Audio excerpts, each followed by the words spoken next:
Welcome to the October 24th Historic Preservation Commission meeting. The agenda for this meeting was posted on October 18th on the bulletin board outside of City Hall, as well as on the city's website. And I think we will now have a roll call. Commissioner Morgan? Here. Commissioner Shire? Here. Commissioner Tafankian? Here. Commissioner Bartanyan? Here. Chairperson Bidor? Here. And we'll go right into the approval of the minutes of the last meeting. Does anybody have any comments, additions, or corrections on the minutes? No?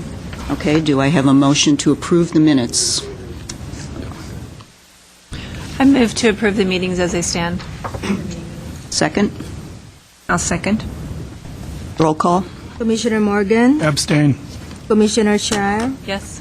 Commissioner Tafankian? Yes. Commissioner Bartanyan? Abstain. And Chairperson Bidor? Yes. That was the one. Okay, on to oral communications. I have two cards for oral communications. Discussion is limited to items not part of the agenda. Each speaker is limited to 5 minutes, and the commission may question the speaker, but there will be no debate or decision. The first card is Sean Bursell of the Glendale Historical Society. Thank you, Madam Chairperson and members of the Commission. My name is Sean Bursell, and I'm with the Glendale Historical Society. I have 3 announcements to make today. The first is that the Glendale Historical Society held our annual home tour on October the 2nd, and we had more than 350 people attending the tour, which featured 5 homes on the Glendale Register this year.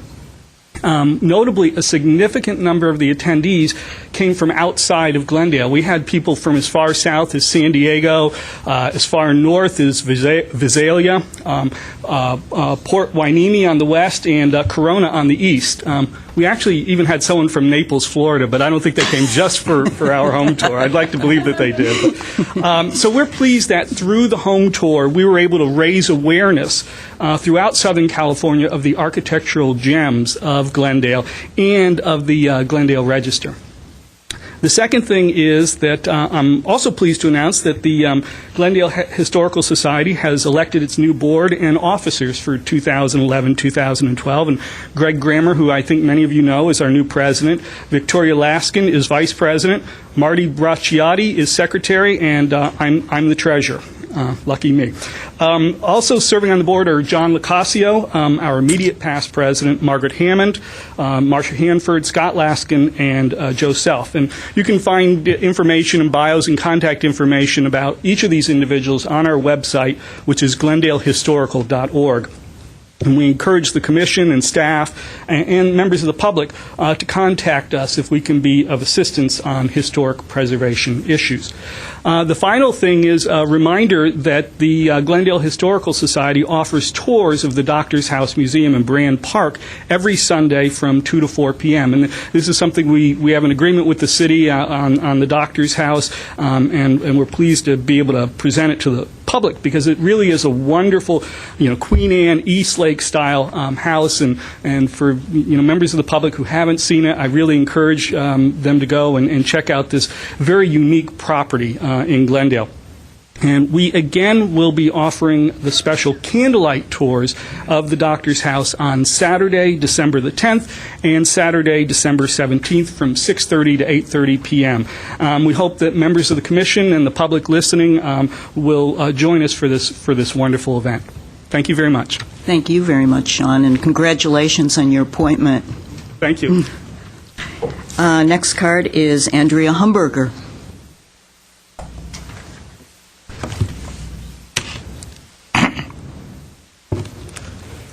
Does the commission have copies of this letter already, or should I pass them around for the 2,700 people? Yeah. Okay.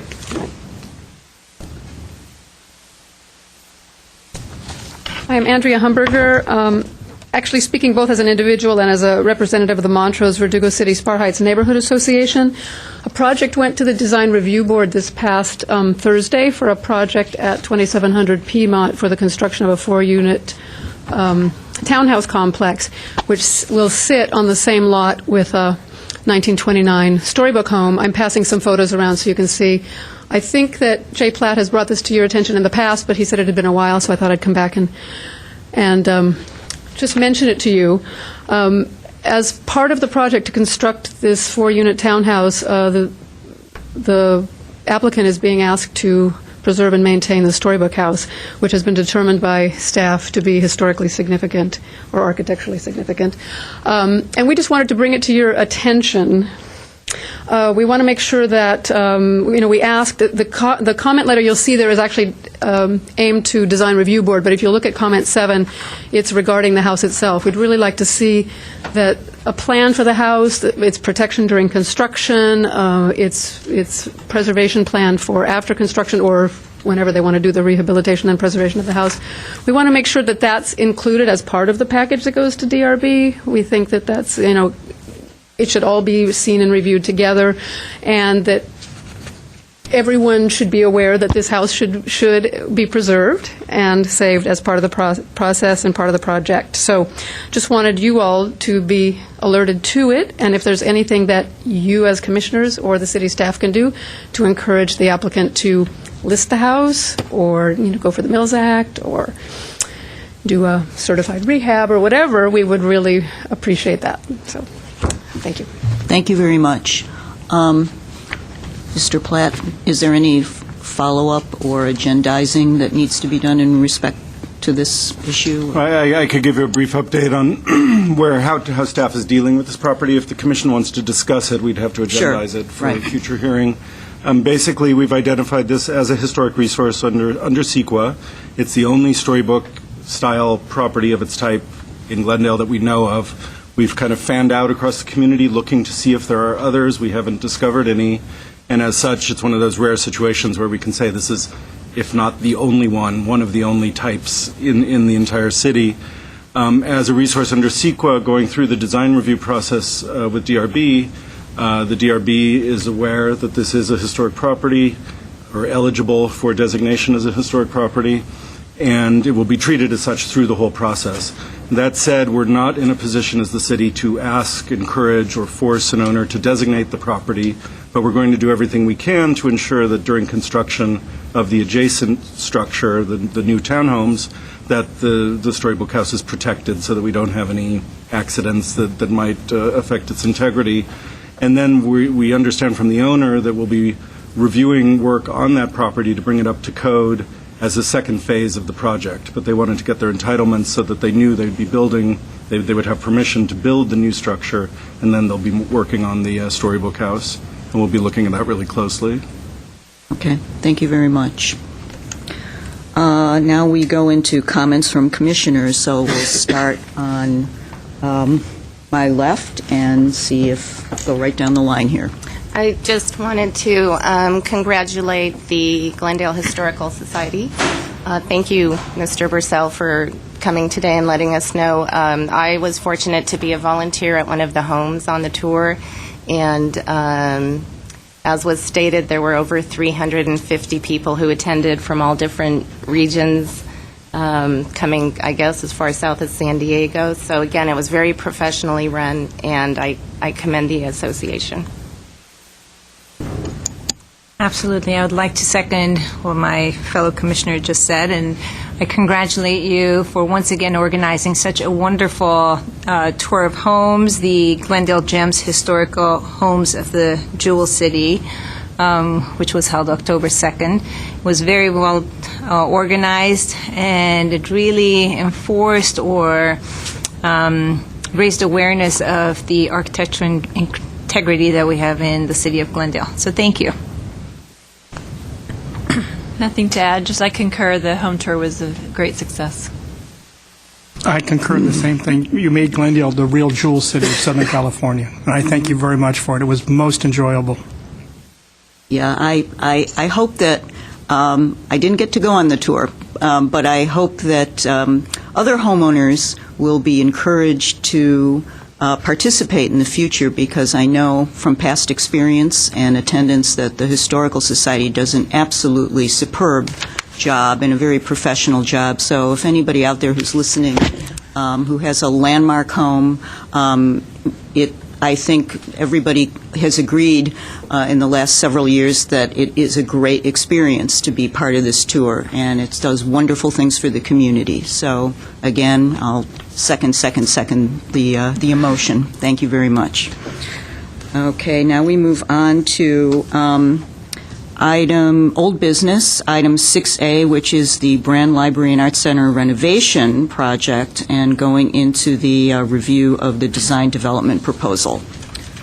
Okay, before I hand this over to the design team, I just want to remind the Commission that staff has reviewed this. We've been working really closely with the project team from the library and also from the design team, and that we approve we think every aspect of the project that we've seen thus far meets the Secretary of the Interior standards, which is our benchmark for approval on Glendale Register properties. And we also think it goes a step beyond that in terms of it's really going to make the library a more functional, more beautiful, more historic place. So in terms of everything we could wish for at staff level, it's really moving in that direction.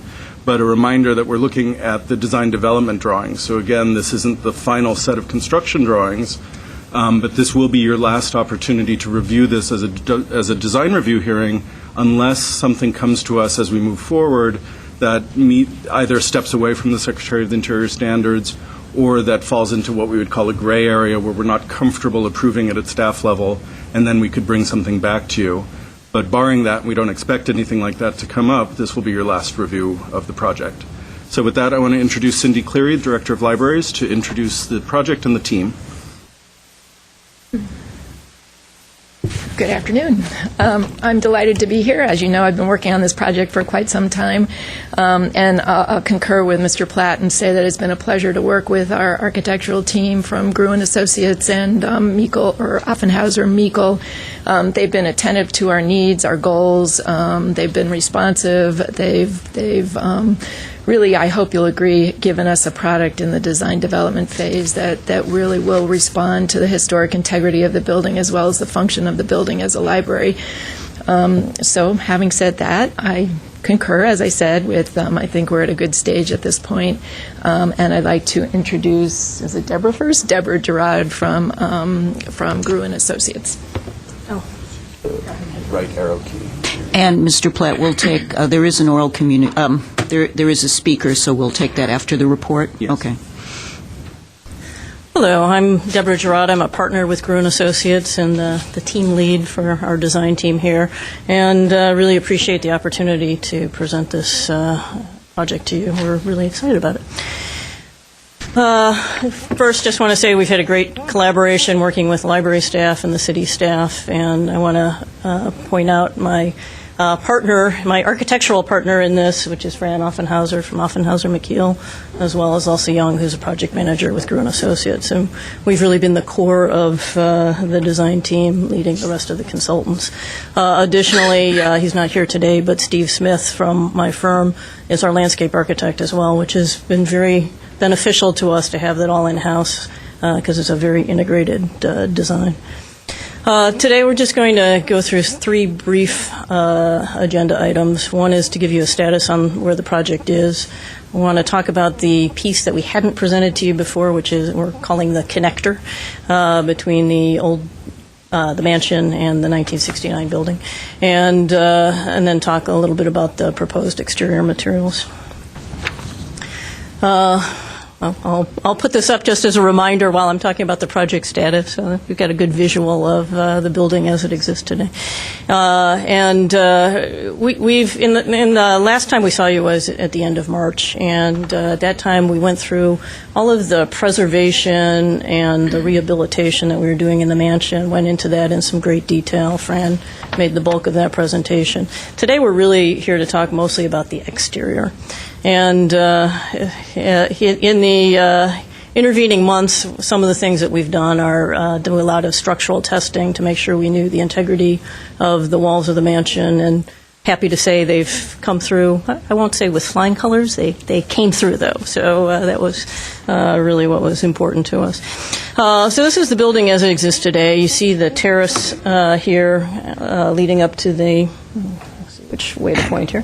This is the terrace leading up to the steps of the 1969 building. The mansion is not visible in this picture, but this is a picture I kind of want to focus on. We took you through, last time we were here, kind of our great epiphany that we needed to change the entrance to this building. And the entrance that everyone seems to think of as the entrance is this view that you see right here, with this long cascade of steps leading up to the gallery, which is, of course, not the entrance to the library today. We intend to transition it to something that looks very much like this. And one of the key differences here is that we're trying to eliminate all those levels in the terrace. There is a big grade difference from the street to the entrance, to the ground floor of the galleries and library. It's about 17 feet, so it's not a small traverse. But one of the things we realized is that we could level out the top of this plaza area, make it a plaza instead of just a terrace of stairs, and really make it a usable entry space. And so that is what we have here. As you see in our rendering, so this is a fairly large area, about over 400 square feet. Am I wrong on that? I think I'm way wrong on that. It's closer to 1,000 square feet. I'm sorry. Yeah, somewhere that got lost in my head there. Yeah, this is about 1,000 square feet plaza. So it's a very nice, usable area. This is the new library entrance. And so the intent is that you walk up the approach, which is still has stairs in it because we can't avoid that, and get to this large plaza. And at this point, this is the entrance to the library. You can go to the right to the library. You can go straight ahead to the galleries. It is a common entry point for this complex. And I'll show you in the in a sight plan here. So at the street, I guess I have my little arrows here. At the street, as you come in, you come up the stairs, and right now people get confused right around the point of that second arrow. They are not sure if to go left, right, straight. There's a little staircase there that leads up to the steps of the mansion that we are removing. And just to try and make it much more understandable where to go. And so you come to this point, the stairs get very wide and point you in the direction of the unified entry plaza. You come up to this point, and then suddenly you have opportunities. You can go to the gallery, you can go to the library. We also have the other side of this piece that we're calling the connector is also an entry, and it's an accessible entry. So we have ADA accessible parking up on the east side of the building, and that leads to that entrance, and I'll show you what that entrance will look like in a moment.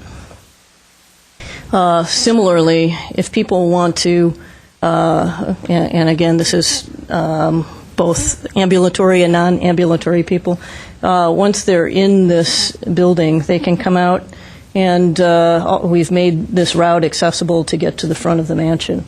And we thought that was really important. It's a great picture-taking spot. It's so iconic to the city of Glendale. We thought it was really important to make sure that was accessible to everybody.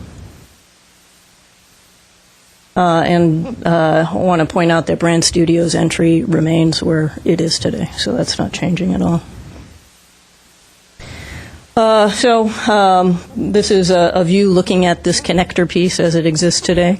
The railing on the left is going to be removed, and it won't be necessary because the plaza will be raised up to that level. There's a stair to the mansion crawl space, which we've been able to remove as not serving a significant function, and we can address that function in other ways.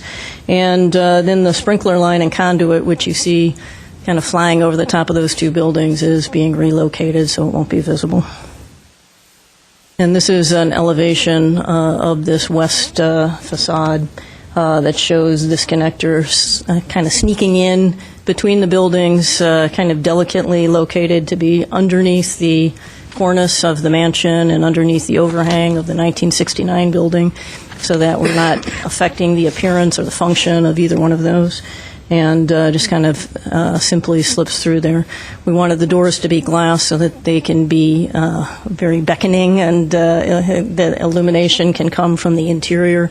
You can see light from the interior, and it can act as a little beacon. I will point out a kind of a technical thing, which is these buildings really need to be seismically separated from each other. They're not today, and are not adequately separated today, and that's one of the things that we need to do.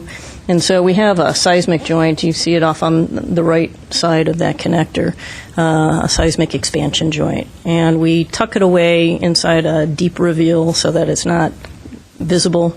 It's not the first thing that you see. And then just to complete the architectural statement, we've created a second reveal on the other side so that architecturally it's balanced, even though the other side is strictly a reveal and not a seismic joint. This is the view of the east side. Looks sort of similar to the west side. You see the sprinkler lines as the most predominant thing from this view. And our intent is to make it look very much like the west side. It is fundamentally identical to the west side. This is an enlarged plan of this connector, and it's the entry lobby. No matter which side you enter in through, you end up in this entry lobby here. This is the circulation desk just to the south, and the stack area is to the north. And last time we were here, we talked about putting the stacks in the biggest spaces and using the smaller spaces, which were in the mansion, for reading rooms and things like that. So those stacks are predominantly in that room directly north of this connector lobby. And we've been able to put some vision windows in between the two of them so that when you're in the lobby, you can get a better view into the look at the stack area. So it's a way of orienting you to where the books are. This is a section through both buildings and the connector, kind of showing the connector slipping in through underneath everything. Up here, right underneath the cornice, you see our seismic joint that I was referring to before. This is a section looking at the wall of the 1969 building and looking at those windows that I was talking about, our little peeks into the stack area. In addition, this larger opening here, there's a dashed line on my drawing that is apparently too faint to be visible in this setting, but we're making this opening wider than it is now. It's one of the changes that we're able to make with our structural engineer. So right now it's a very small opening, approximately that high and that wide, and so we're able to make it taller and wider so that we improve the connection between the two buildings. We're really trying to make them function like one building, even though they're certainly two different buildings. This is a view looking the other way. This is looking back at the mansion. This is our circulation desk right in here. There's a column that's a little faint, but in there that is necessary to keep the building up. And then the very large circulation desk and the wide opening into the mansion. And so this is opposite of that opening in the 1969 building. We're also taking the opportunity in the gallery to replace the storefront that's there with a storefront that is compatible with the two entry doors on the connector, so that we want all three of the entrances to this building to look as much the same as possible. And here we are, back to our rendering. So that's the basic design. I want to take an opportunity to show you the materials. Trying to do this with the microphone.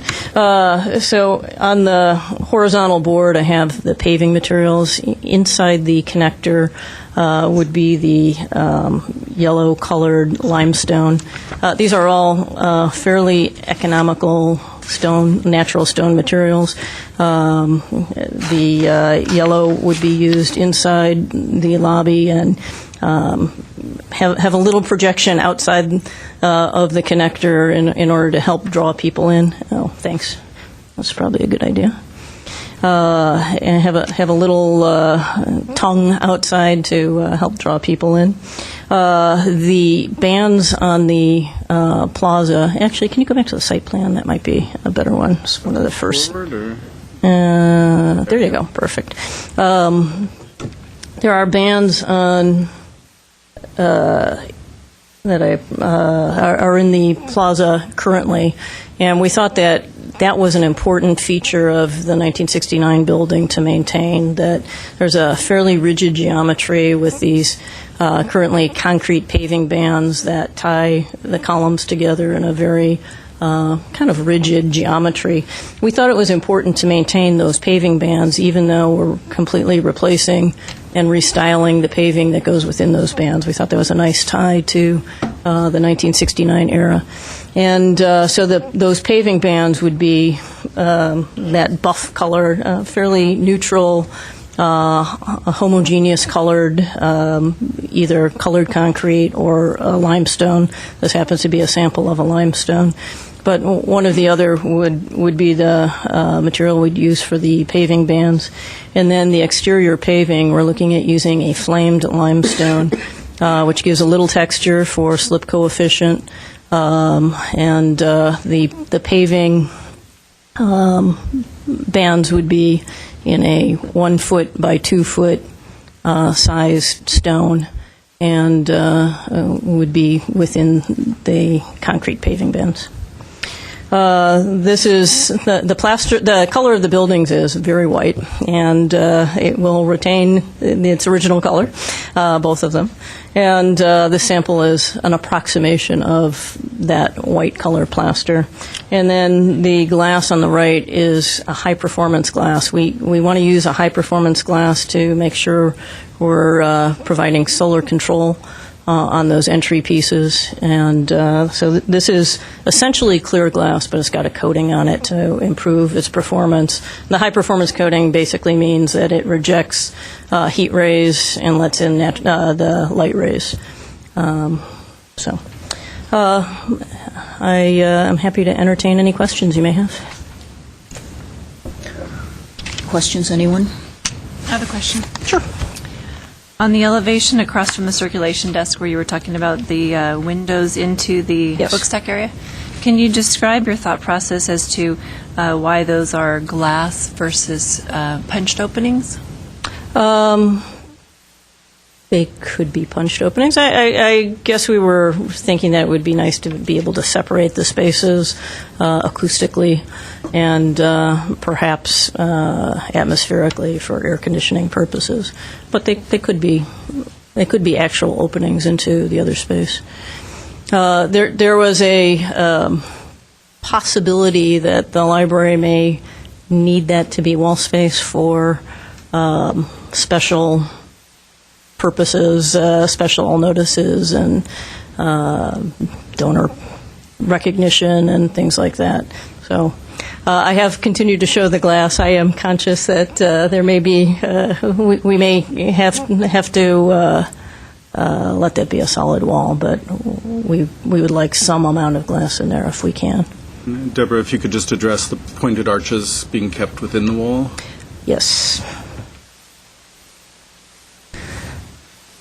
See what my pointer is. Yeah, so the existing outer wall of the 1969 building, which is what this is, has the Moorish arches that are present on the rest of the exterior of that building. And we have not removed them. We are covering them up. And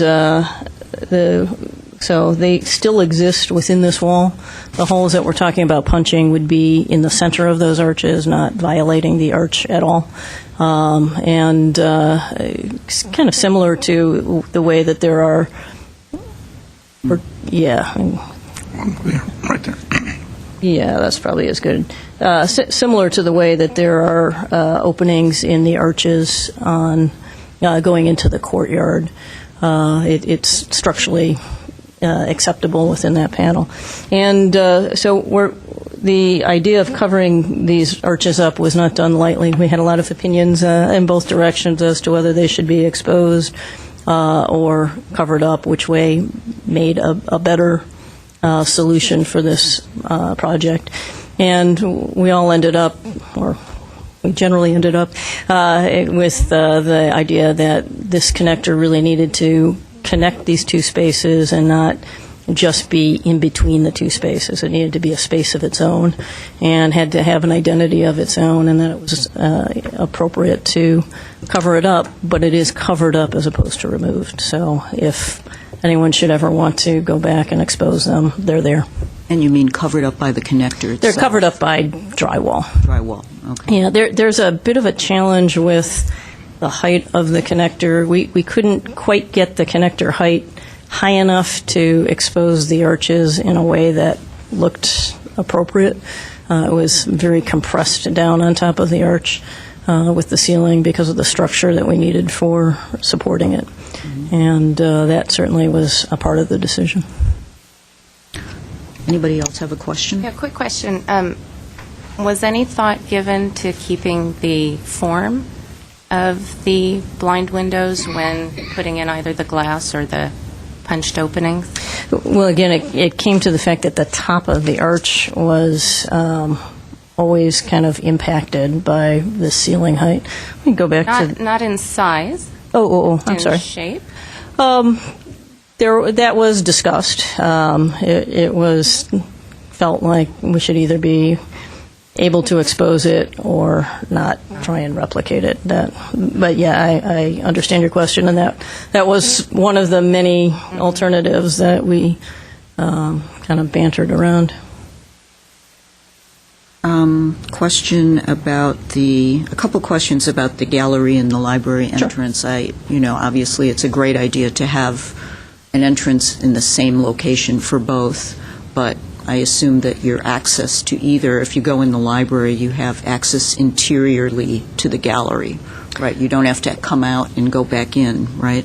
You do, although it's probably not the favorite way to get into the gallery, because going into the back door of the gallery. But yes, it is an open space. If you leave the library to use the public restroom, you're right next to the gallery space and right next to the recital hall. But you don't have to exit. You would not have to exit structure. it. That is correct. Access to both. That is so correct. Once you're in the building, you can visit the library or the gallery. That would be possible, yes. When you said the gallery storefront, I know we have two entrances now on the west and the east side of the building, and I assume the east side is for ADA access or anybody. Yes, right. And the other one, it's replicate on the other side. So is that the storefront you're referring to? So we actually have these three entrances. So this is the accessible entrance, the east accessible entrance to the connector. Mm-hmm. This is the west accessible entrance to the connector. And so those two are considered the library entrances, fundamentally. And then this would be the entrance to the gallery and recital hall. Okay.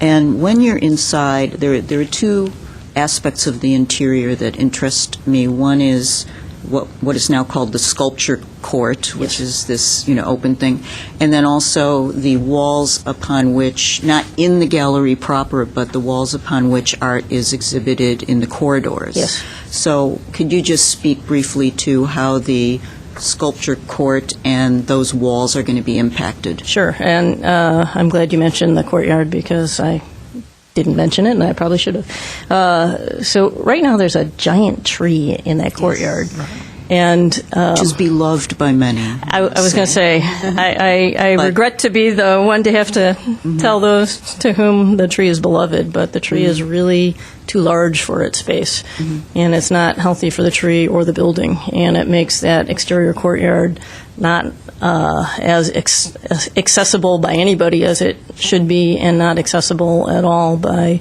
people with disabilities because the tree roots have taken its toll on the paving. We are proposing to remove the tree. We think it's the right thing to do for the tree and the building. And we will repave that courtyard to be a level space with the same type of paving as we have in the plaza, so that it acts like a part of that plaza, even though it's physically separated by those really wonderful screens on the front wall. So that's the courtyard, and then we think it can really take on its role of being a sculpture courtyard, because now you can put sculpture in it. It's not just the tree. The walls around it are fundamentally not being impacted whatsoever, so they will remain as accessible for art as they are today. And what will be the shade solution for that now that the tree is going? That's a great question, and we have not done a specific sun study on that. It's my sense that it gets a fair amount of shading from just its basic geometry, but that's a great question, and I'll do a sun study on Yeah, it. I think it has to be looked at, because I know that space is used not only for receptions, and even with the large patio probably still will be, and also for art exhibitions. So it's not only for the art, but for the people who are going to circulate. Sure. Absolutely. No, that's definitely need a follow-up. I'm sad to say I didn't think of that before, but I'm glad you brought that up, and we'll certainly look at that. We have done sun studies on the other glazing so that we know how it performs, but not on that particular window. Does anyone have anything? I don't want to hog the question here. I have one more, and then I just have one more, but go ahead. Jump in. and I just had a question on the seismic retrofitting, because I know there was a lot of discussion about, having plates on the exterior of the building, and I know you've addressed that. No plates. And said that there wouldn't be. Yes. But being very experienced in these types of rehabilitations, I'm just wondering to what extent, you guys could go in and open the wall and there's a surprise and you might not be able to there's actually it the way you expect, or is that? Yeah, there's kind of two things. One is we've got a detail for how to bury plates in the wall, so that if we need the plates, that they can be non-visible. So that's the backup plan. The primary plan is that our structural engineer has been spending the last 6 months testing and calculating the walls of this building, and gotten a lot of good information, which have led him to be able to tie the walls together with anchors that don't require plates. So he's approaching it from the roof side, from the back side of the wall, and putting anchors, burying anchors within the walls, but not penetrating all the way through to the outside. That's pretty much a guarantee. I feel pretty darn comfortable with it, yes. Okay, thank you. Anyone else? Okay, so my other question was, I'm not quite sure I totally can envision the stacks in the three windows, but are the stacks, as they're going to be relocated, going to show outside? Are they going to be visible from the outside? A little bit, but not in general. On the east wall of the building, there are some windows into the stack room. Okay. And from the east side of the building, it will be visible. Okay. However, that's not the side that probably most people are going to enter the building from. Okay. So see a I think of it more as it provides daylight to the stack area, which is a nice thing. But in terms of how much view it gives the public to the stacks, I would say, from a realistic standpoint, it's there, but it's got limited viewing. Good. I'm not sure you answered my question about the gallery corridor walls and their, the amount of wall space for exhibition of art outside of the gallery proper. Yeah, that is remaining the way it exists now. Yeah, from a budgetary standpoint, we actually don't have the money to do anything in that gallery corridor, or very little in that gallery corridor, so they actually remain exactly the way they are. So they are not fundamentally being touched. Okay. Well, if anybody has any more questions, let me know. Otherwise, we could go to oral communications before we close the public hearing. And I do have a card. So if we're okay, Sean Bursell of the Glendale Historical Society. Thank you, Madam Chairperson and members of the Commission. Once again, I'm Sean Bursell, representing the Glendale Historical Society, and the Glendale Historical Society supports the design development proposal for the Brand Library and Art Center renovation and concurs with the staff recommendation. The design development presented some really challenging goals. I don't think I need to tell you that, but just, for the record, restoring the interior of the 1904 Brand Mansion to its historic character, making the library more functional for patrons and staff, connecting the disparate elements of two historic structures, the Brand Mansion and the Art Gallery and Recital Hall, making the facility ADA compliant, and installing seismic and HVAC upgrades. The Glendale Historical Society believes that the design development proposal that you have in front of you has successfully met these goals. The proposed connector between the mansion and the Art Gallery and Recital Hall will provide a much-needed common entrance and does so in a way that will maintain the distinctive historic character of each structure while uniting them. We're particularly excited at the Glendale Historical Society about the restoration of the mansion's reception hall, the parlor, and the library to their appearance in the Brand era, and the rehabilitation of the solarium and the dining room to historic standards. I'm sure all of you have been in there, and you know that the beauty of these spaces, and they really are gorgeous rooms, they're currently obscured by books and stacks and desks, and you can't really enjoy the space. We're also pleased with the proposed landscaping aspects of the proposal regarding the Brand Mansion, which will open up those views from the front of the mansion down Grandview Avenue and also conversely up to view the mansion. And that it will restore the landscaping to something more consistent with its original state. So in sum, the Glendale Historical Society believes that the design development proposal will make the Brand Library and Art Center a more cohesive facility, create a more functional Brand Library, and showcase the outstanding character of the Brand Mansion. Thank you. Thank you. Questions, anybody, or comments? Before we close the public hearing, is there anything that needs to be said about the strategy for landscaping? Because I was under the impression that there may be a small presentation about the landscaping, and there isn't. So, are there, any? I could do a small presentation about the landscaping. The last time that we were here, we had a diagram showing. We did, yes, and we have it. But are any? In terms of what is a major large feature that may be something that would be removed or replaced, maybe if you could select something that you want to tell us. Sure. And this is a great drawing to go from here. Right now there are a couple of large ficus trees here which will be removed and replaced with something more compatible. There's a very large tree, and I apologize, a flowering tree that spreads and drops its flowers on the steps. Thank you.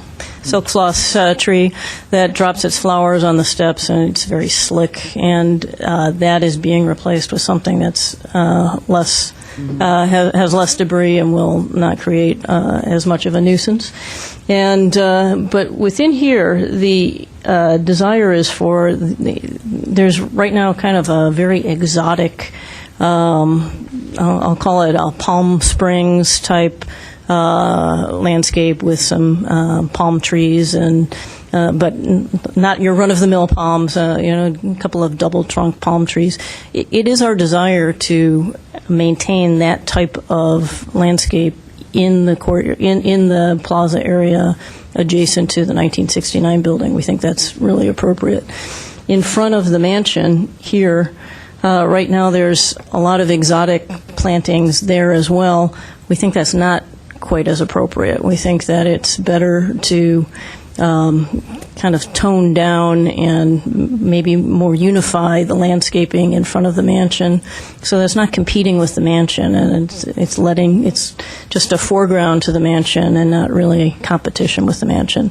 And so the planting palette in front of the mansion will be probably the largest, most significant change that you'll see And right now there are birds of paradise and a variety of other plants that are not original, that have just they weren't there in the day in 1904 when the mansion was first constructed, and so we're trying to get back to more of a palette that would have been compatible with the historic roots of the building. Thank you. I should mention one last thing, which is the staircase here, which is in kind of pretty serious disrepair, will be repaired through the course of this. Thank you. The pavers on the plaza and that connector area, those are the materials, so obviously they're going to be pavers, and they're not going to be squares. So I assume that's just a representation of the material, Yeah. but we're going to look a lot different. It'll look more like you see in the drawings. Okay. Okay, I think the public hearing is closed, the presentations are completed, so we can have a discussion. Who would like to start? Any comments to close this out before we move on? Does anyone? Okay. Overall, as we reviewed last time, I think it's a great improvement to the library. The reorganization is phenomenal, and really celebrating what those rooms were intentionally for, some of the reading rooms and smaller spaces, and then the book stack. So I really appreciate that you've kept that. The only thing about the presentation today that I would just kind of question, maybe even to staff, the consideration of the connector. To me, as I heard the designer talking about the space, wanting to connect the two and having the circulation desk on one side and the book stack on the other really be one library. The only thing that seems a little maybe discongruous to that would be trying to open it up with a wider opening, yet then putting in glass in those openings. It seems like you want to do one or the other, a solid wall with one large opening or punched openings, letting light and air and really connecting the two spaces. That would be my only thought. I think the outside exterior plaza courtyard is done really well. I think the execution will really help kind of bring a unified entrance to the library, gallery spaces, and I'm very pleased with it. Thank you. Well, Go ahead, Mike. I concur with everything that both Glendale Historical Society and staff has said concerning this. I very much like the connector between the two buildings. I think it's almost an impossible task that has been done very, very, very well. I like the new glass. The courtyards with the ADA accessible portions I think are very, very important, and I think it's a great new entrance to two great buildings, and I'm happy with all the work that you've done on it. As we all kind of said, I think bringing the two buildings of different different eras and styles is considerably challenging, and I think that Gruen Architects and Offenhauser Meckel Architects have designed a space that connects the two buildings very nicely without taking away from either one. So I really do like that, and so the design is clearly differentiated from the Brand Mansion and from the gallery space. So that is a plus. And I agree with staff that the design does meet the Secretary of Interior's standards for rehabilitation. And no character-defining features will be damaged in the process or taken away. And if the connector will be removed in the future, it would be done with very little work needed. From the design, it seems like the entrance will be easily identifiable, and I really like having the plaza and both entrances off of the plaza. I think that makes it much easier for someone who might want to go to gallery and the library, because initially we had to either exit and go around the building or through the back way. So I like the design, and I think it looks very nice, and I'm anxiously waiting to see the end product. Thank you. I was not a part of this commission for the March meetings, but I think I'm equally as excited as everybody else is. I think it's just a phenomenal solution to bringing these two buildings together. I think it's looking at functionality. I think it's intuitive for the visitor. We're retaining, again, as was said, the historic functions of some of the rooms, turning the living room and library into reading rooms. What else did I just say?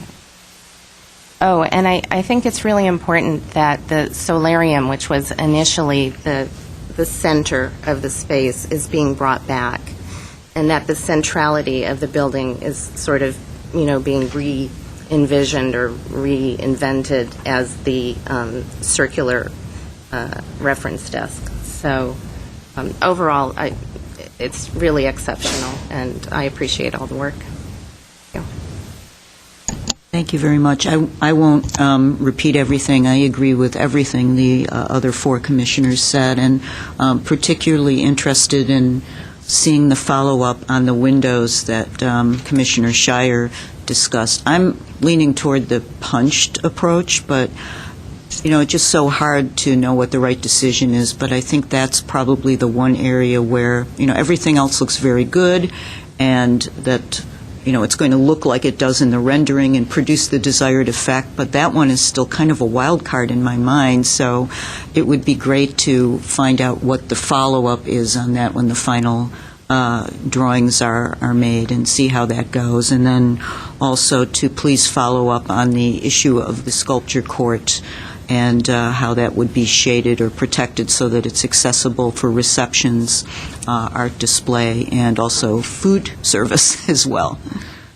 But congratulations, job well done. So glad to see this happening. I remember 12 years ago when this was a $20 million project, so let's get to it quickly before something else happens. Anyway, very nice. Thank you very much. And if I could clarify on the issue of those windows into the connector, ideally that would be something that will let the design team and the libraries kind of come up with a solution, because we don't know what some of the acoustic issues might be and some of the other issues, and I don't think it's fully formed, if I can speak for the team. We're not exactly sure what's going to happen there. With your approval, we can move forward, assuming there's some sort of opening there, whether it's glazed or an open area. And if there's any strong shift away from that, we could bring it back to you as an informational item, as an update, yes. And then if at that point the commission finds that they'd like to actually have the design team return, that would be a possibility, but we'd like to avoid that if we can. So. Yeah, understand. Okay? Yeah, that's great. Okay, thank you. Great. Okay, thank you very much. Great to see you, and hope we see you again. We understand that... We need a vote. Oh, we do need a vote. Well, I had one more comment, and that is that I understand that we've been pushed back from the original timeline to start at the beginning of 2012, so I'm hoping that we can do everything we can, city-wise, commission-wise, and otherwise, to make sure that there aren't any further delays and that the design, the actual work can begin. And I think now you have a end of the first quarter, because it's very hard to keep the library going and have to rejuggle, reschedule arts events and performances and things like that. So. Yeah, what your vote today allows the project to move forward to City Council so that funds can be released for the bidding process to get a contractor. Go immediately. Okay, great. Okay, we're ready for the vote, so do I have a motion? And there are some findings in the staff recommendation, if you wanted to read those, or I don't have a separate set of findings for you. Unfortunately, I do not have that immediately accessible, so if somebody would like to either hand it over to me or read it, I'd greatly appreciate it. With the staff recommendation. Whoever's making the motion can read it. Okay. Who is going to make the motion? Can I make the motion? Generally not. Not. Okay. So I need a gung-ho volunteer to make the motion based on the staff recommendation. Okay. I'd like to make a motion to approve the design development drawings for the Brand Library and Art Center. And this proposal will restore important aspects of the site's historic character that were lost when it was converted to a library in 1950. The proposal is found to be sensitive to the design of both the 1904 mansion and the 1969 Art Center structures, while meeting the library's department programmatic and functional goals. The proposed work conforms to both Secretary of Interior standard for rehabilitation and the city's goals for the treatment of properties listed on the Glendale Register. So I make a motion to approve the drawings as is. Well done. Second? I second. Roll call, please. Commissioner Morgan, Yes. Commissioner Shire, Yes. Commissioner Tofrankian, Yes. Commissioner Vartanian, Yes. and Chairperson Vidor. Yes. Enthusiastic. Okay, thank you. Okay, we will go on to item 6B, consideration of commissioner-generated proposals for future discussions regarding HPC's policies and goals.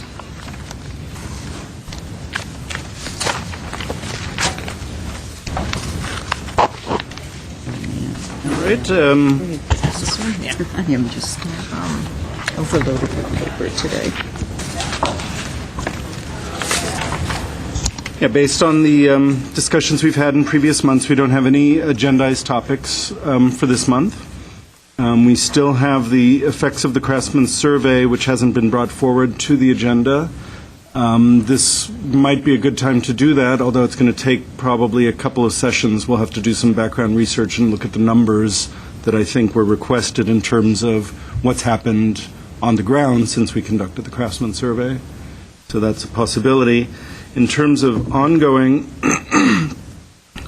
topics, we have some resolution in terms of the possibility of evening meetings for HPC. But it's not good in terms of having evening meetings anytime soon. There's only one date available on the entire monthly calendar that we don't have a meeting that requires GTV6 to be taping it and shooting it. And so between that fact that there's the only one slot left, it's also a slot that I'm not able to attend. And so we discussed this with the director of the department, and he felt it's very important for me to be able to attend and also for me to have my teaching position that brings kind of value to the department in ways that he's very appreciative of. What we will do, though, is put ourselves on a list so that if there's ever any shift in other commissions and boards that have evening meetings, if there's any transition, we'll look for an open slot that will definitely work. So for the short term, we won't be moving to evening meetings, but the possibility is still there in the near or long-term future. Okay, and we're always queued up to be considered for an evening we'll slot. make sure that everyone knows that this commission really wants to get to that slot as soon as something becomes available. Obviously, if my schedule changes, then we would make that available also. So. Okay, thank you. That's good. We appreciate public input and appreciate everybody who's here today and who comes to our meetings, so hopefully we'll get there. I have one question about this list. I know that some of the issues are resolved and we've established policies and procedures, and, it's kind of a working list that never ends because we can always bring up new things. So when do we get to the point where we that it's here, but other than us, nobody really knows about it? So how do we make this visible and transparent to the public and to our elected officials and everybody else? Partly by having it agendized, which we didn't use. We've created a more formal process. So through public hearings, everyone who's either watching at home or in the audience knows that the commission entertains new ideas. Theoretically, members of the public could approach commissioners and say, hey, I think this would be a great idea if you were interested in this. Mm-hmm. And that could be a way to kind of have some information move back and forth. But I'm not sure of other ways to do that, because this is really intended for commissioners to have the opportunity to raise issues that are important to them, Mm-hmm. and theoretically things that they've seen or heard from the community. Mm-hmm. Yeah, maybe, how does it get immortalized? We're the commission now, but where is this information going to reside so that as commissioners change and staff changes, that I guess it depends on from issue to issue. For example, the naming issue, We now have a policy for naming Glendale Register properties. When we go to city council hearings, we're going to inform them that this is why we're naming this and what the commission's policy is. Some of the other topics, such as solar panel installations, we're kind of bound by state law at this point, and there's not really anywhere to go further. We do keep the list as a running list. We haven't taken anything off it since we began. I imagine in several years from now we might want to take some of the kind of resolved issues off. So we could treat that case by case. If there were issues that the commission felt, oh, this is important enough that we should try to get this out in the community. We also have our website where we could have a section or work into the existing structure, to remind people of some of these policies. Yeah, that would be really nice. That would be good. I think, to make it even more visible to the public that we're, looking at the way we do things and we want their input. So you'd like this form to be in posted? some form that it's, Okay, we have a section for Historic Preservation Commission where the agendas and various other commission-related issues are. Okay. So I'll put this in there. Great. Thank you. Okay, so... I would like to, if there's a way to bring forward the Craftsman Survey, I would like to agendize it if possible. that would be good. Okay. All right. Done. Okay. So now we go on to Agenda Item 7A, Proposed Ross Moyne Historic District, the review of Historic Resources Survey, and the authorization of distribution of the petition to request the Historic District. Okay, we have a transition for just a second. And I have two cards, too. Keyboard there. Or just hit escape. Escape. Yeah. The rest from here.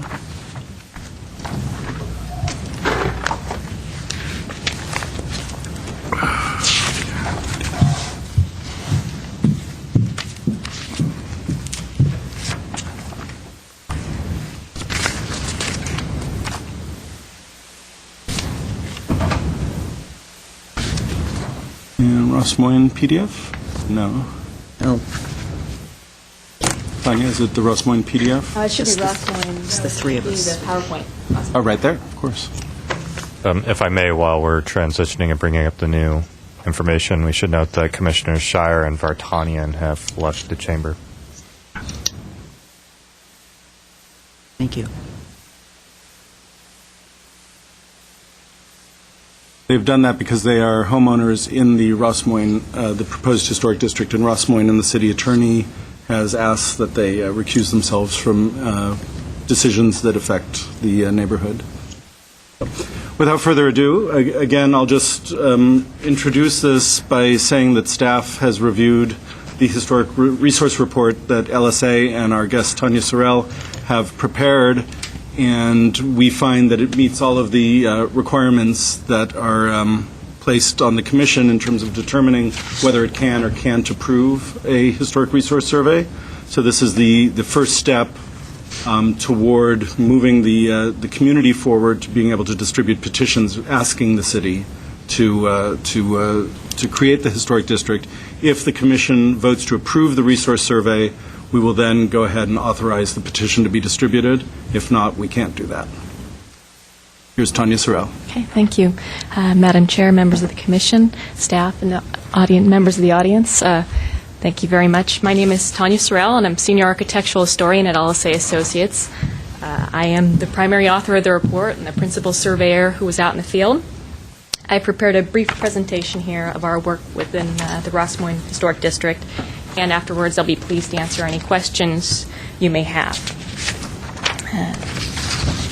Ross Moyne is a neighborhood. It's part of a larger residential area in the northeast part of the city. It's outlined in the yellow there. The study area was initially created by the city in collaboration with residents who nominated the district and prepared the nomination. So here it's a little dark on there, but you can see the outline of the study area. These are all, the red outline indicates parcels. The immediate setting of the Ross Moyne neighborhood, it's generally bordered by the Verdugo Wash on the south side and Mountain Street on the east, and there's the Royal Boulevard Historic District is on just off of the page of the top right-hand corner. Incidentally, this this survey really owes a great debt to the Royal Boulevard Historic Survey, which was very well done, and the historic context statement lent itself really well to being adapted for Rossmoyne as well. It gets a little hillier into the foothills there on the north end side. Hillcroft is sort of the border on that side. Just beyond that is the Rossmoyne Village, which has the same name. It's different, later generation of developers, and it developed in the 1940s to the 1960s. And then on the west here, it borders with Bellhurst subdivision done by Walter Lemert in the 1920s as well. It has a similar character, but very different configuration of streets. Just below is actually another part of the Rossmoyne tract that was not included in the study area because its character had been substantially altered from freeway development and is geographically separated by the wash, and so it was not included in this study. Some of the hallmarks of this district, before I get into more of the history, it includes the curved linear streets. It follows the natural topography of the hillside. These are all hallmarks of an early 20th century residential park. It's also the curves are designed to sort of slow traffic and convince them to use alternate means. The majority of the homes are actually built prior to 1930. This is a very cohesive set of residences in this neighborhood. The period of significance is between 1923 and 1950, but it was largely built out in the 1920s. A couple other hallmarks: the historic light standards, which we'll see some pictures of later on. In the northern area, where the hillside starts to get hillier, the houses are much larger. Quite a bit more high style, fancier. And then as you get sort of farther down, closer to the wash, it flattens out and houses are a bit smaller. There's a variety of period revival styles in the neighborhood, and we'll see some of those a little bit later on too. Just to give you a brief history of the Rossmoyne area, it was originally part of the Rancho San Rafael, in addition to a lot of the surrounding area. It was purchased by Captain Erskine Tom from Jose Maria Verdugo. His nephew, who's pictured there, Judge Erskine Mayo Ross, actually developed a ranch and home that he called Rossmoyne, and that's where it gets its name. In 1923, during the height of the 1920s residential boom, he sold the property to Lon Haddock and Charles Nibley, who formed the Haddock-Nibley Company, who recorded the subdivisions of the area. Their aim was to create a complete suburban neighborhood that would attract middle and upper middle class buyers who are seeking refuge from an increasingly busy city. It's the first movement towards suburbanization in the early 20th century.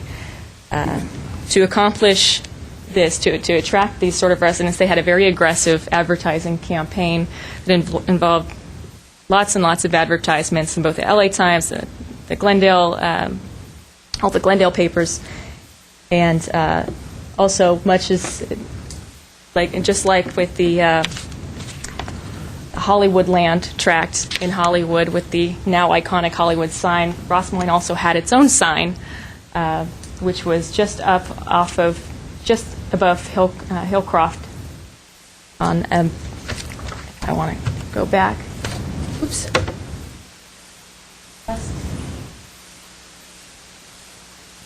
Third city top. So Pablo.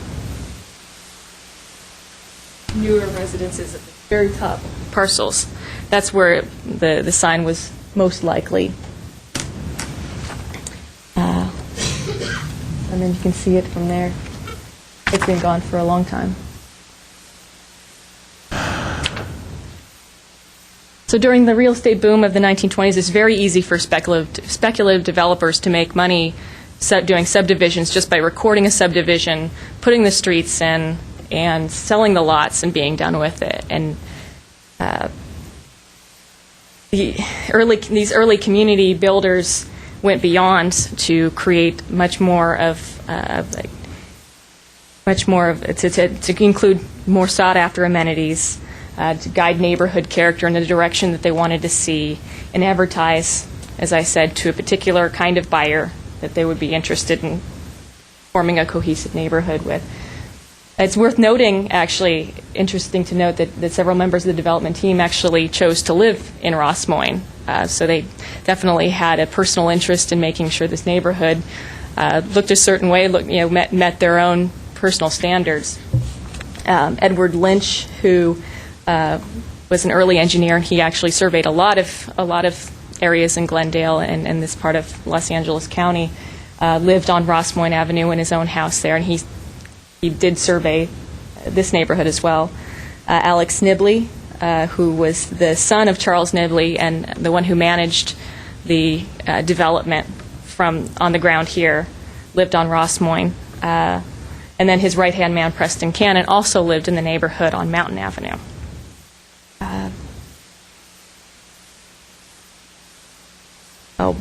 One of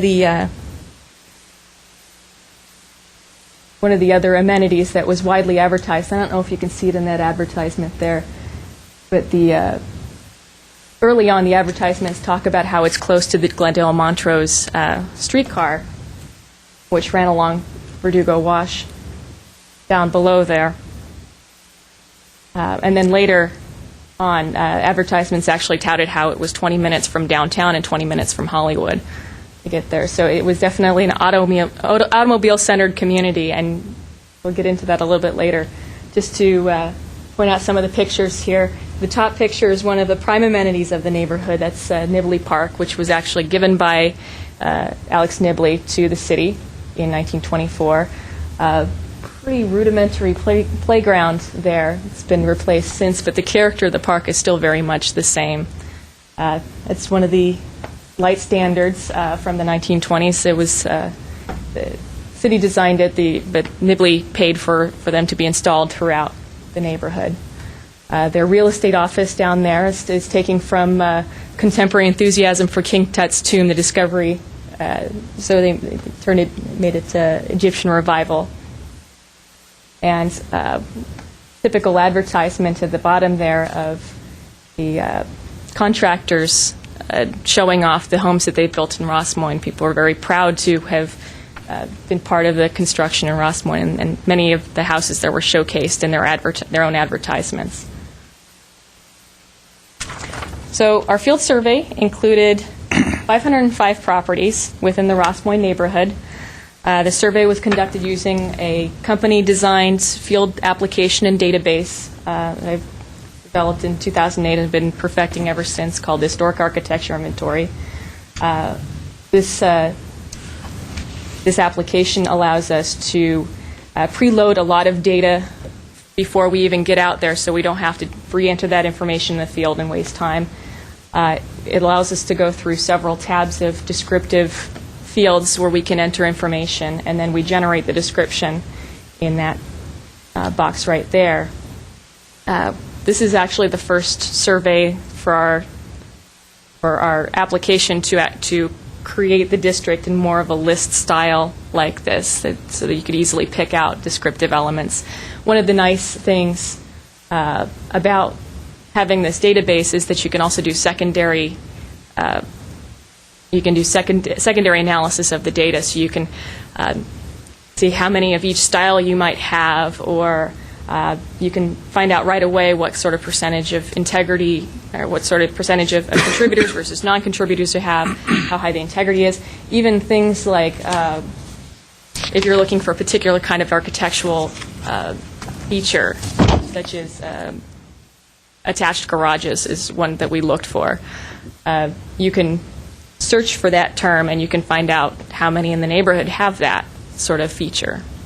So it's really good for secondary analysis. And then the photographs that we take are linked up in the field on another tab. And all of this data can be put into a report, like the DPR forms that were the appendix, or one of the appendices of our report.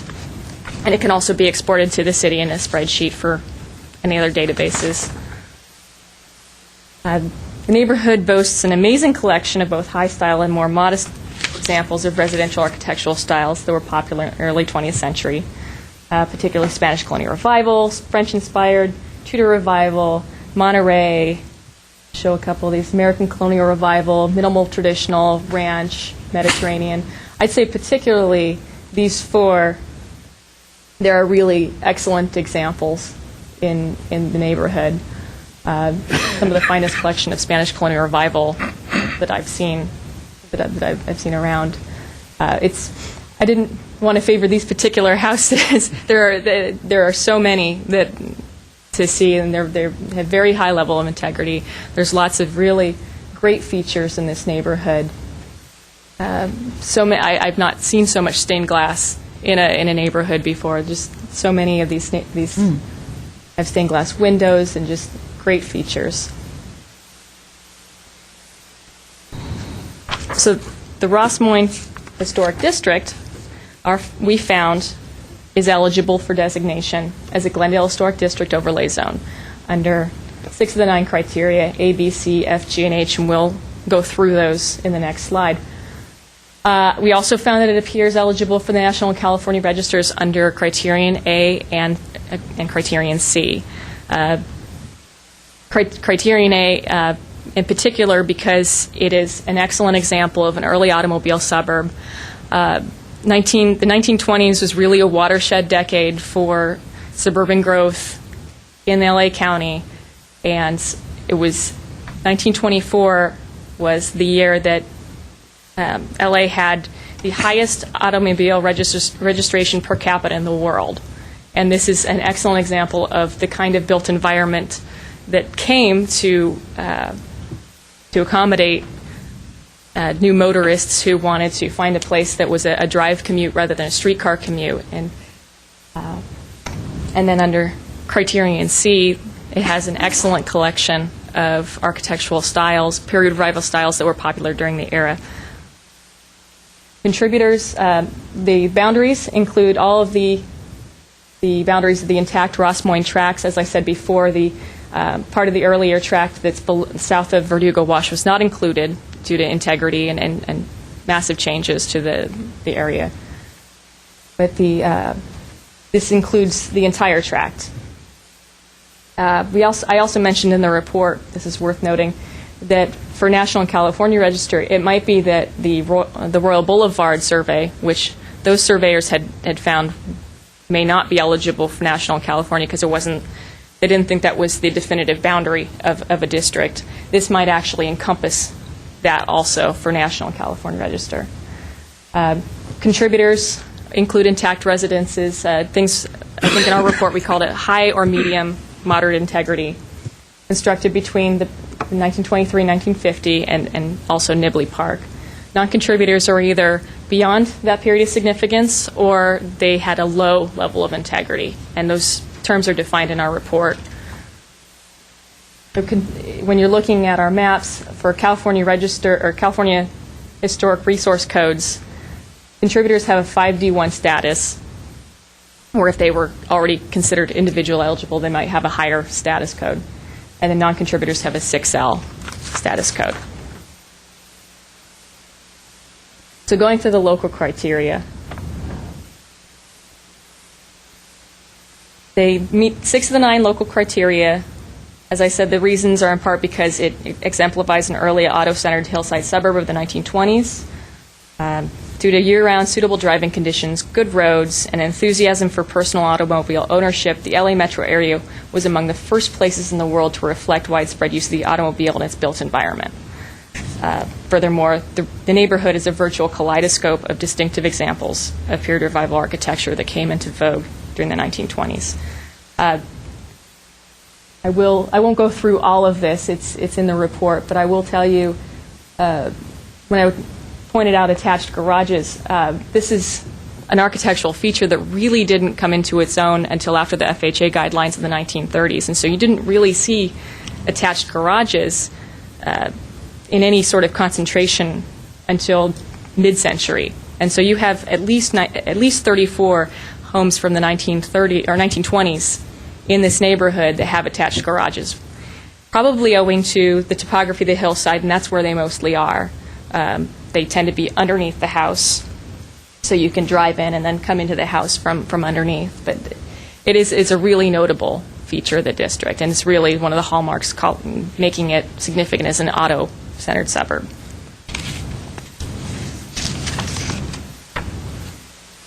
So just to recap on contributors and non-contributors, the contributors are the intact properties that, when combined with the historic streetscape, define the character of the historic districts, and it's changes to those properties that would be most concerned with. However, non-contributors, though not a part of the historic resource, they're within the geographic boundaries of the district, and any sort of changes to them might also affect the historic district at large. At 82%, the Ross Moyne Historic District is well beyond the 60% minimum threshold of contributors. We found a high level of integrity in the district, lots of intact properties, and that's reflected in that percentage number right there. So it's well beyond the 60% minimum. I want to add in closing that in my time surveying thousands of properties throughout Southern California, it is a rare occurrence to see such an intact and distinctive neighborhood as you have in Ross Moyne. There are still scores of 1920s neighborhoods all over the place, and lots of them have wonderful examples of historic styles, architectural styles from the time. But this neighborhood just has all the ingredients that really evokes an enduring sense of place. And it's a perfect storm, and I think the city of Glendale should be very proud to have it. This was a very fun project for me personally, and I had a lot of fun doing it. So at this point, I will be happy to answer any questions. You wonder, this is a 1926 photo from the Glendale Special Collections of Ross Moyne. That big building in the back there is the Markham Estate, which is right outside the historic district, just outside the boundaries. But then you can see Mountain Street along the side there. The Ross Moyne sign on that, and I don't know whether that's actually a sign on the other side. It looks like there's two Ross Moyne signs, but the one on the right, it's not clear that it was anything other than it could have been written on. So in any case, I'll answer any questions you have. And okay. Thank you very much. Does anyone? Yeah, well, I'd like to say I thoroughly enjoyed your survey. I grew up right outside of that area on Royal, and you've captured the district explicitly. It's great. It read to me like a little novel.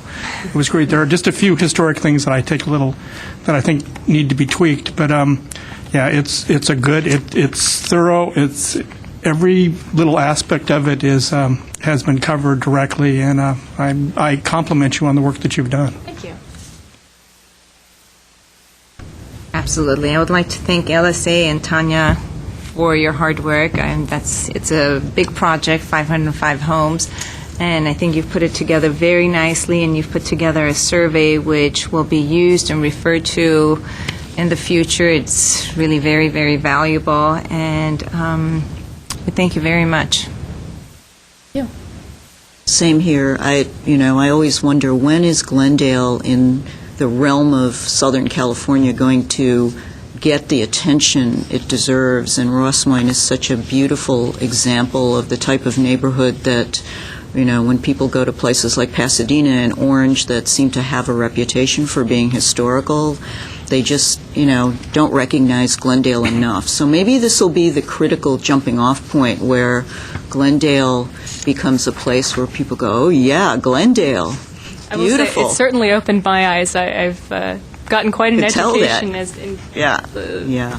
It's extraordinary, and I thank everybody who, obviously, it's a huge endeavor, an undertaking to list over 500 houses or to, just get a handle on them, and the grassroots effort was also phenomenal, and we certainly have not only our colleagues who aren't here now, but they're listening, to thank for their efforts. I know that Lorna Vartanian was very instrumental in helping to organize it, and the neighborhood just did an outstanding job of taking themselves through the process. So thank you very much. I only have one question on Nibley Park.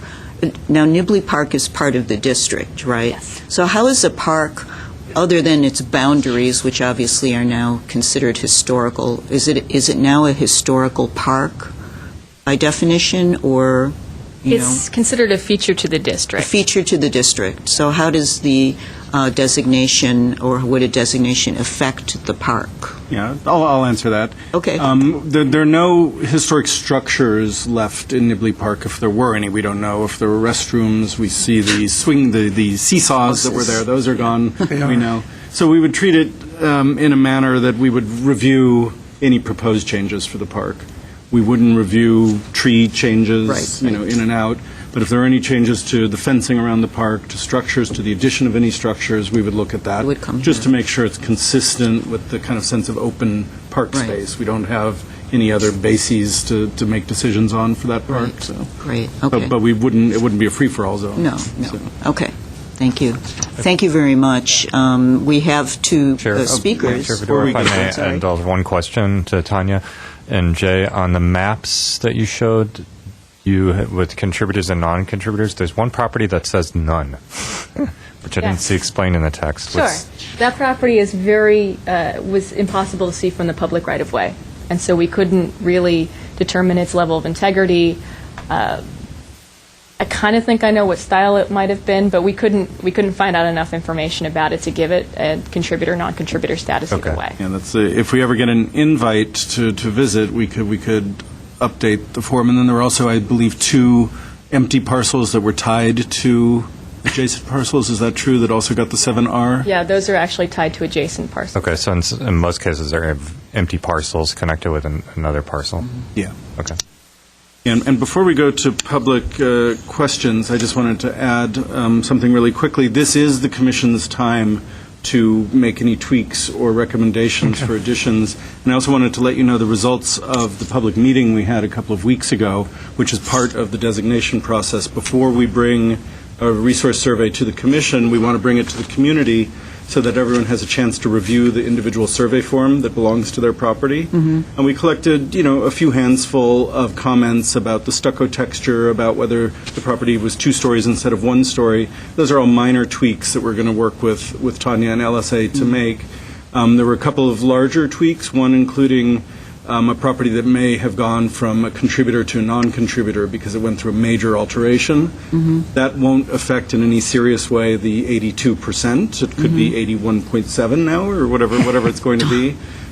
But we don't anticipate any changes. But we'll make all of those changes, and then once those are incorporated, that will be the final survey. So if Commissioner Morgan or if anyone here today has any other recommended changes, this is the time to do it, because you'll be certifying the survey based on our incorporation of those changes, if you choose to do that.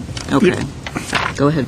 Well, I'd like to, on page 21, it says, a new city park, Verdugo Park, was also constructed just north of the plunge. Verdugo Park had been outside of Glendale, but in that area since the 1880s, so it really wasn't a new city park. It had been owned by the city of Glendale, and then the city was forced to sell it, and eventually the city again purchased it later on, but it wasn't a new city park. It was a city park that had been there for 30 years prior to that. And then a small thing this is on page 26, and it has to do with Glendale Montrose Railway. Sorry, this is what I corrected on the last time. It's minuscule, but if it's going to be in the historic record, I'd like it to be right. They actually operated 7 cars and 2 lines of track between Glendale, La Crescenta, not La Cañada. They never made it to La Cañada. La Crescenta and northeast Los Angeles, which is Eagle Rock itself. Okay. Thank you. Madam Commissioner, do you have any? No? Okay. Yeah, me neither. I don't have any additions. I understand that all the tweaks and all the vetting that was done on the DPR forms, all that will be incorporated into the final survey that we're certifying. Okay, I have 2 cards. First speaker is Sean Bursell of the Glendale Historical Society. No, you can sit down if you'd like. If we need to open up again and talk to you, we'll let you know. Thank you. Thank you, Madam Chairperson and members of the Commission. The Glendale Historical Society supports the designation of the Ross Moyne neighborhood as an historic district and endorses the Ross Moyne Historic Resources Survey prepared by LSA Associates. And as Commissioner Morgan said, I think they really just did a superlative job with this report.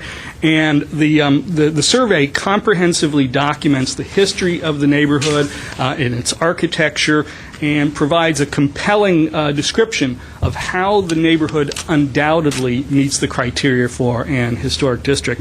And as noted in the survey, Ross Moyne is, quote, an excellent timing, location, planning, capital investment, marketing, and execution combined to create a rare example of the ideal neighborhood in the greater Los Angeles area during the 1920s. And it also states that the neighborhood, quote, showcases a delightful variety of period revival architectural styles from the height of their popularity, end quote, and, quote, conveys a distinctive sense of historic and architectural cohesiveness, end quote. The survey, as the consultant noted, found that the neighborhood is highly intact, and anybody who's driven through there knows that. It is just such a beautiful neighborhood, and to have that accumulation of houses that are so been so maintained in their historic character is really, really unusual. And so, therefore, in light of the findings of the Ross Moyne Historic Resources Survey, the Glendale Historical Society enthusiastically encourages the Commission to authorize the dissemination of the petition requesting historic district designation. And finally, I would just add that the consultant just said that Glendale should be very proud of having this, and we couldn't agree more, and we hope and trust that the neighborhood will support this because it really is quite deserving.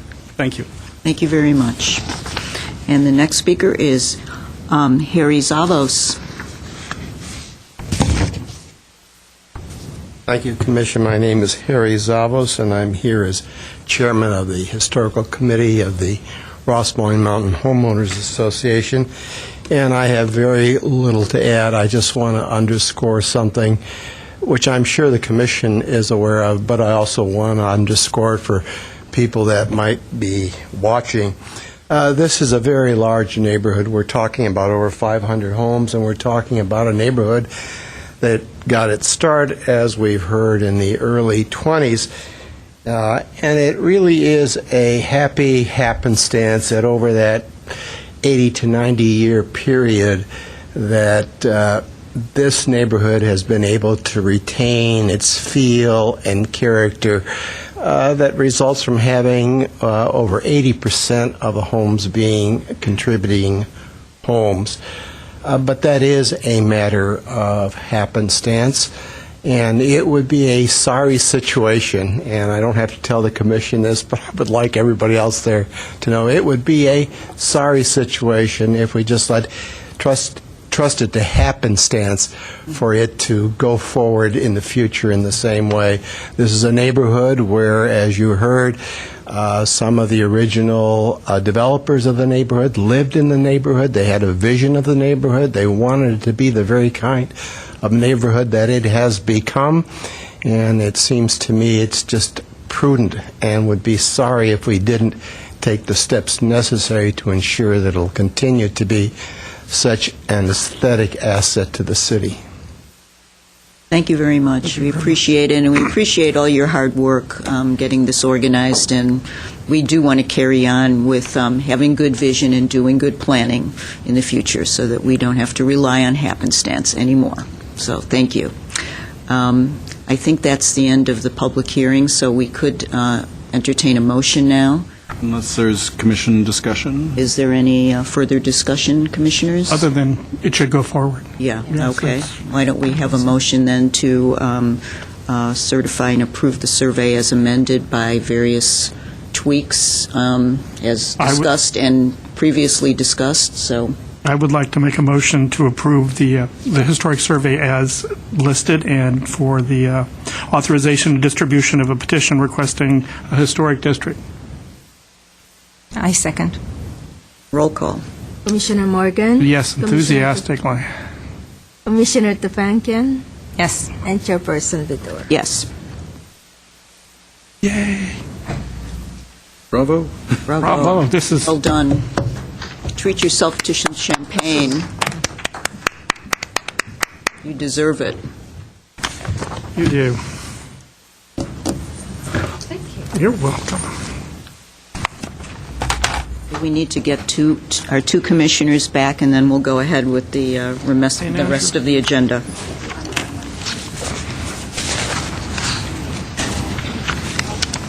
Oops, we're out.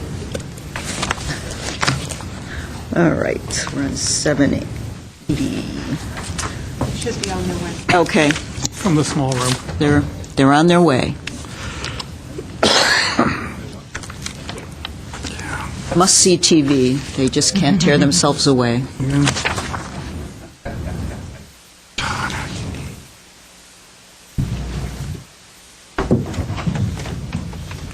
Okay.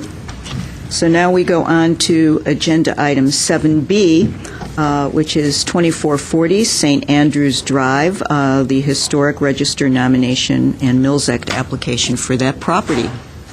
And if I may, before we begin, Ms. Vidor, to note that Commissioners Shire and Vartanian have rejoined us.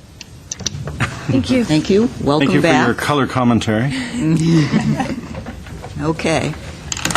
So, Mr. Platt. We have what I think might be our last Glendale Register nomination for the year as of now. And it's a very interesting property, and I hope you all had a chance to visit. Let me make the screen full view.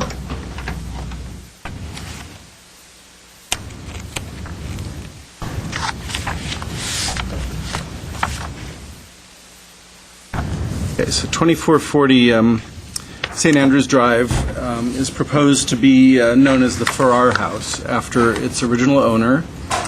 And as you saw, if you had a chance to visit, when you see the property from the street, it's certainly not unassuming. It looks like a nice house, but you don't get a sense that this is one of the more special properties that we have in Glendale until you get down onto the grounds or enter the house. So it's kind of an exciting discovery when you're coming to it. So we're located in the Chevy Chase Estates neighborhood, and the house was built by Bert Farrar, who was the developer of the Chevy Chase Estates, and he built it for himself and his family. So it's a sign of a developer really similar to the Lon Nibley living in Rossmoyne. We had Bert Farrar choosing to live in the part of Glendale that he himself developed. So it's a real sign of commitment to the development and to the city, which is interesting. They have similar developmental histories in terms of both being part of the boom years of the 20s, as Tanya mentioned, and we also have similar architectural styles. But we really see a lot of good Spanish houses through Chevy Chase Estates, and this is certainly one of the most interesting of that group. Once you get past the front hedge, you start seeing some interesting features, especially the surround around the door, which has these terracotta tiles with the decorative motif, which is somewhat unusual in the original front door. But one of the things that defines this house is the way the building is set on the landscape. It's a very steeply sloped lot, and from the street you see that there's, again, some architectural features of interest, especially the fact that the house is made of brick, which we really haven't seen on, I don't want to say any, but I'm not familiar with other Spanish-style houses in Glendale that are constructed of brick in this way, and it gives it a very picturesque look. The feature that really draws the most architectural attention to itself is the two-story living room wing that extends from the main body of the house like the leg of a T and kind of pushes out toward the downhill slope of the site. And because of that, it really establishes the idea that this house is linked to the landscape by a series of terraces and walkways that really integrate the interior spaces with the exterior of the property and really make it a very usable, very California-friendly kind of place. As you know, we do not designate or generally look at interiors of properties when we're making the designation, but I think in this case, and as well as in some of the modern houses we've looked at, to see the interior of the space really informs why does the exterior look the way it does. Yes. And it's because of this double-height living room space that's just surrounded by windows looking out to the oaks and sycamores and the canyon views that really makes it kind of a special architectural feature. Coming to the outside, the architect of the property was Franz Herding, who was a Swiss architect who didn't call himself an architect, but clearly was a very talented designer, who did a lot of work for Farrar in the development of Chevy Chase Estates, and also did work throughout the region. So he had quite a reputation as a developer, especially of hillside properties. And you can see his facility with working on the slope at this early era with the way this house integrates with the spaces around it. Lloyd Wright has been rumored, thought of as a possible designer of this house. We don't think, the owners have done extensive research, we don't think that that's the case, but it's something you might hear out in the community as a rumor. He was associated with the development, so Bert Farrar brought Lloyd Wright on as a consultant to Chevy Chase Estates, and we have 3 of his houses that are known to still stand in the area, and I believe he did a number of other designs that we don't think were built. 2 of those are designated, the Derby House on Chevy Chase, and also the Calori House, which is also on Chevy Chase, but a little harder to see from the street. Here are just a couple of shots showing just the extensive use of brick throughout the property. The whitewashing of the brick is an original feature. The owners have seen early photographs so that we know, for example, that the columns at the living room and also the dividing mullions between the windows were exposed red-faced brick, where the rest of the body of the house would have been whitewashed in a lighter color. It really gives it an interesting contrast. And then just the extensive use of stairways, terraces, small patios throughout, and then the extensive landscaping that takes you down the hill. A lot of that landscaping has recently been installed by the owners of the house. They've done a fantastic job integrating that and creating a very California-style landscape that really works well with the property. A couple of other shots just showing how the modest-seeming house that you see from the street really does turn into a very dramatic kind of structure when you look at it from below on the hillsides. And then this is the kind of circular pergola that, if you had a chance to see, hopefully you got down to the bottom of the site. And this is an original feature. A couple of the columns have been lost, but the Simones who own the house have found some of the bricks that were part of those columns, and they possibly will be restoring that aspect of the site. And it stands today as kind of a very picturesque, kind of semi-ruin, but beautifully landscaped.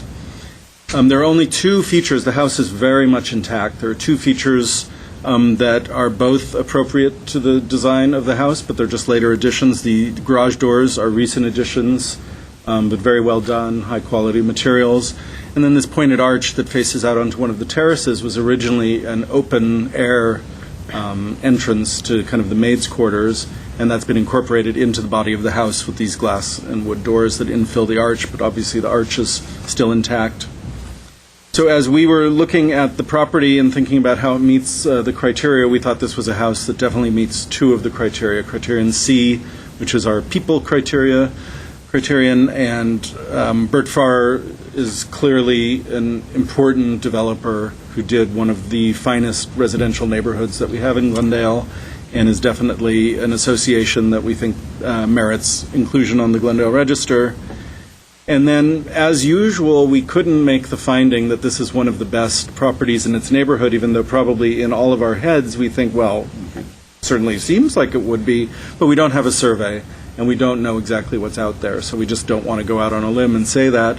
But we can definitely say that it's an exemplary example of Spanish colonial revival in terms of its design, the fantastic use of brick, very unusual use of brick, and then just down to all of the details on the house. It really, to staff, appears to meet this criterion quite easily. And the owners, Jean and Edgardo Simone, are here if you have any questions, or if you have any questions for me.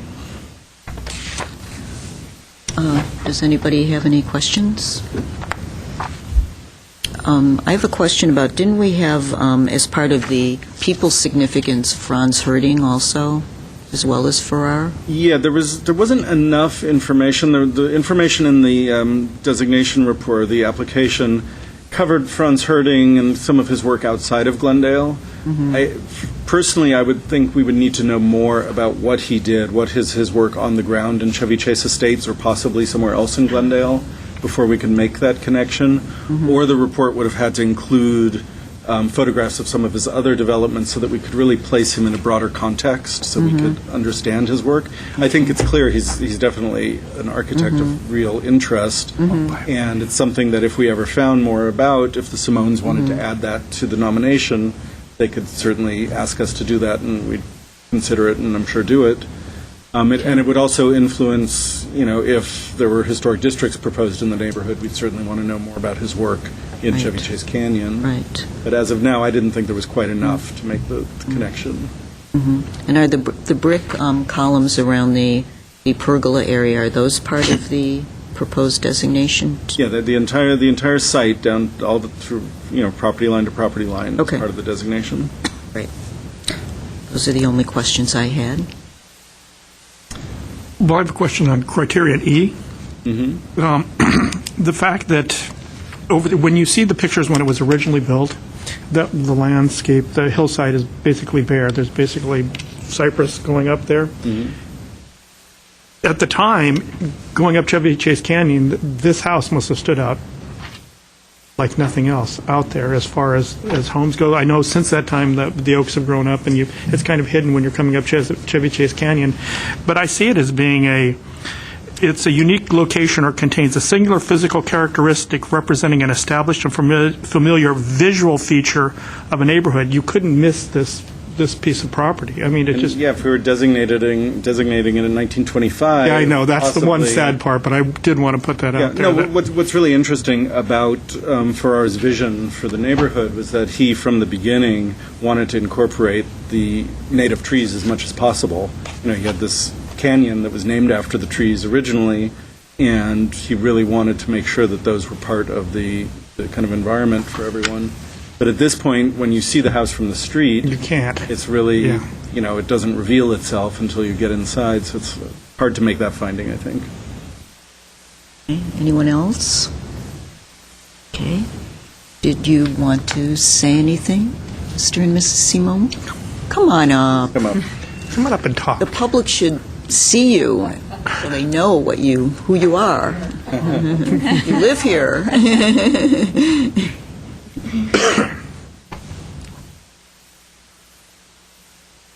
First of all, thank you all very much for coming by and taking your time. Pleasure. We really appreciated it. It was nice to have everyone. We adore the house. We've worked on it for how many years? 17, going on 18 years. We did it slowly. And Basically I think everything we had went into the house. And so very from my slowly. point of view, that's the only Your purpose love, for this obviously. is try to preserve it from future people who might have other ideas. I've had a few of them yell at me from the street, actually, when I'm outside. And, what are you doing? You should have 2 houses on this property, and whatever. But anyway, so we're here basically to protect the house and preserve it. Thank you. We love it. That it? Thank you. Yeah. Questions? Or? Don't really have any. I mean, we heard. I'm sure everybody did, but I really thoroughly enjoyed the visit, and not only the house itself, but you're such exemplary stewards of the house. I think there should be a criteria for stewardship, and or maybe an award for it, because you certainly have, in all of you that you've done, and the artistry and the attention to detail that went into the restoration. You certainly are a great role model for how something like this should be handled. So, thank you very much for everything you've done, and you can never leave this house. Thank you. Don't plan to in our lifetime. Okay. Good. Thank you very much.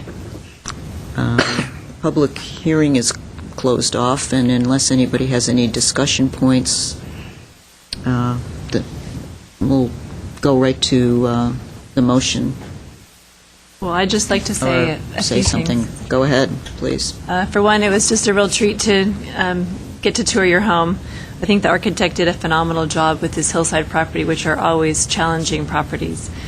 And as you think of most of the homes in Glendale, as you enter, you see an entry, which is grand as you look upstairs, to the second story or sometimes the two-story volume vertically above you. And this one, really, you got that great expanse, but you entered at the rooftop level and then saw the expanse below to the living room, which is just the rhythm of the living room windows around that entire room. It's just phenomenal, which, again, as Jay kind of said, you have to really almost see it from the inside to really appreciate the exterior facade, because you don't have the best view of that whole element from the hillside. But your property is just phenomenal with the terraces, gardens, koi ponds, the vistas, the views. You've done a phenomenal job taking care of it, restoring it. We can see all of the blood, sweat, and tears that went into it, and I really appreciate that. The city thanks you for it, and I wholeheartedly would support putting it on the register in the Mills Act. Thank you. I'd like to add some things too. And echoing what Commissioner Desiree just said, thank you again to Edgardo and Elizabeth Simone. Thank you for opening up your home, bringing it forth, and giving us a tour of your property. It was a real treat. And showing us the before and after pictures. And it really showed the attention and the care that you've put into the house and in restoring the house. And I wanted to say that it is a fabulous home, and it's full of surprises. And once you walk into the home, really that the grandeur of the living space, it's the living room, it is a real treat. And I mentioned that because it really points to the creativity of the architect, Franz Herding. And he was referred quite often as an international authority on hillside planning. So, and really, it's a very unique layout and unique floor plan to see the T shape, and also the living room kind of perched out of the hillside. And I also wanted to mention something else that I found out about Bert Harding. And it was published on January 28th, 1925 in the Glendale Evening News. The headlines read, "Chevy Chase to link 4 Southland cities." Further text proclaimed, "Probably the most important event in real estate in Glendale for many years is the pre-opening of Chevy Chase." And that was all due to Bert Farrar and his 1,600 acres of Chevy Chase estates. So I would definitely back wholeheartedly this home to be on the historic registry, and I think personally the architect would be just as important as well. He was also involved with Lido Island, I believe. And Leeward Park. So yes, so. All right, thank you. And as Jay already mentioned, I think Mr. Farrar's commitment to his development is really shown through his desire to build a home there. And I don't think I can add much more beyond what's already been said. I would like to say that while the architecture generally is imposing in scale and very grand, I find it simple in its vocabulary of form, and I think it has a certain beauty in that. I hope I'm not reaching too far back in architectural history, but it almost reminds me of Basilican architecture in Europe, where you've got the long nave capped by a polygonal apse, and you really get the sense of that when you walk inside the living room.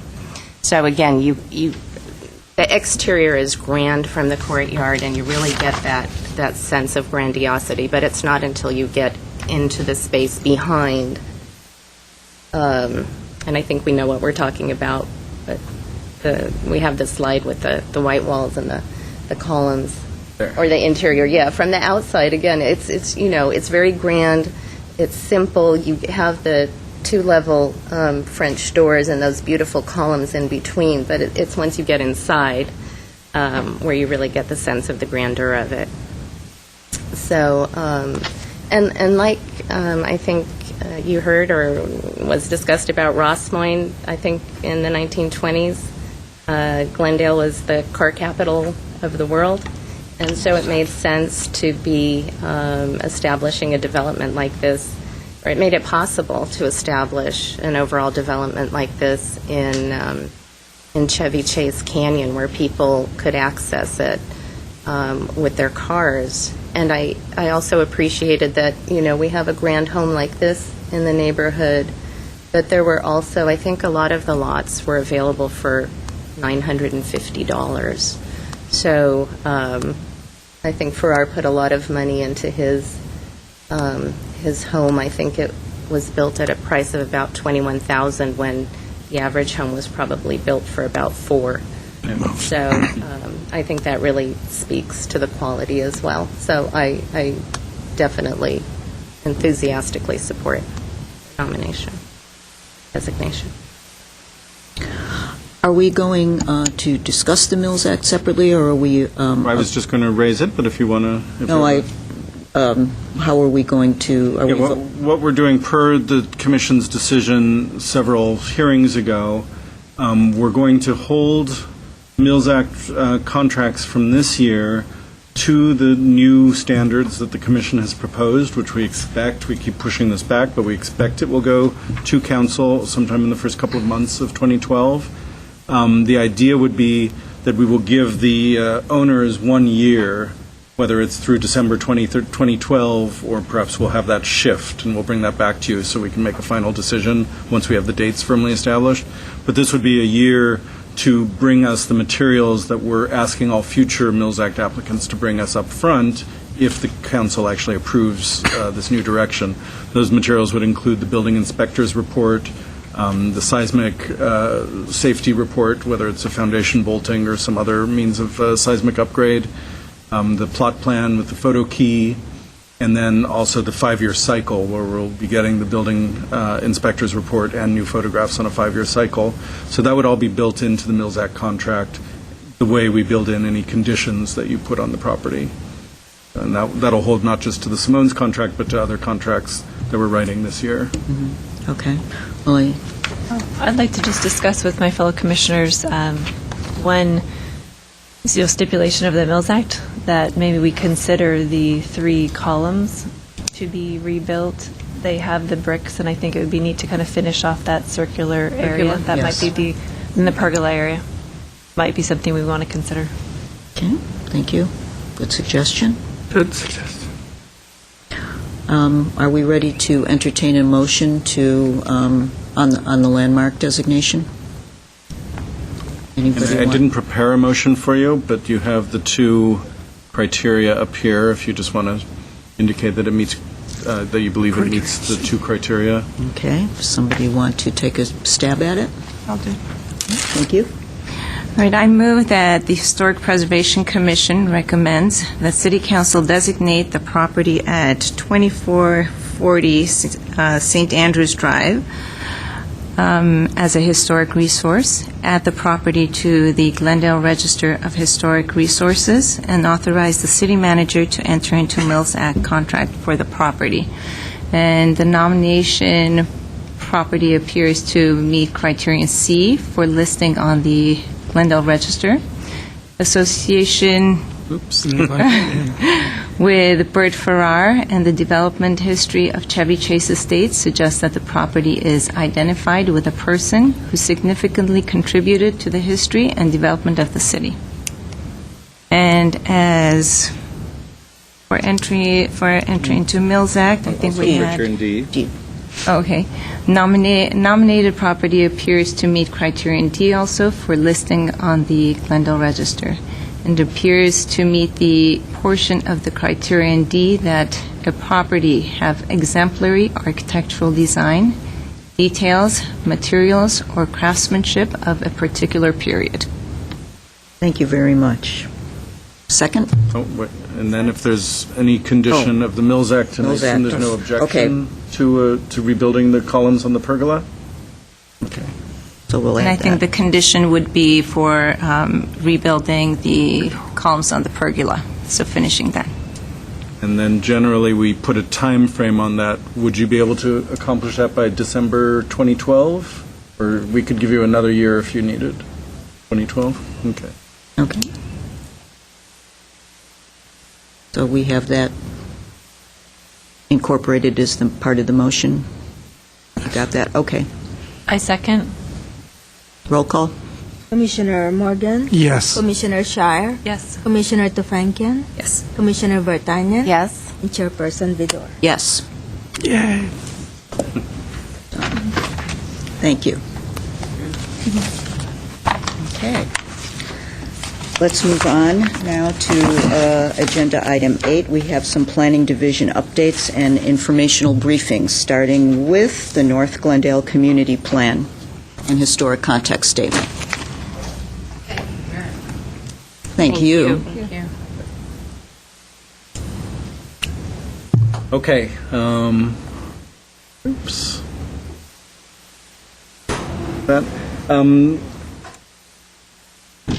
Just very briefly, we brought the North Glendale Community Plan and the historic context for North Glendale to the Planning Commission last week, and they approved the documents. We are now ready to bring a final draft to City Council for the final round of approval. And I wasn't at the hearing, so if Alan or Stephanie have anything to add? There was much compliments regarding the historic context, so I thank the Commission for their efforts at that, as well as Mr. Platt. A lot of people commented that they learned a great deal about North Glendale that they didn't know, so including some people who were just commenting who don't even live in the neighborhood. Or just reading it out of curiosity. Yeah, which is they kind of learned a lot. Interesting. But at this point, we're tentatively scheduling our first presentation and consideration to City Council. Hopefully the first Tuesday after Thanksgiving is what we're targeting. And of course, it's tentative, could change, but right now we're looking at first Tuesday after Thanksgiving, which is the 29th.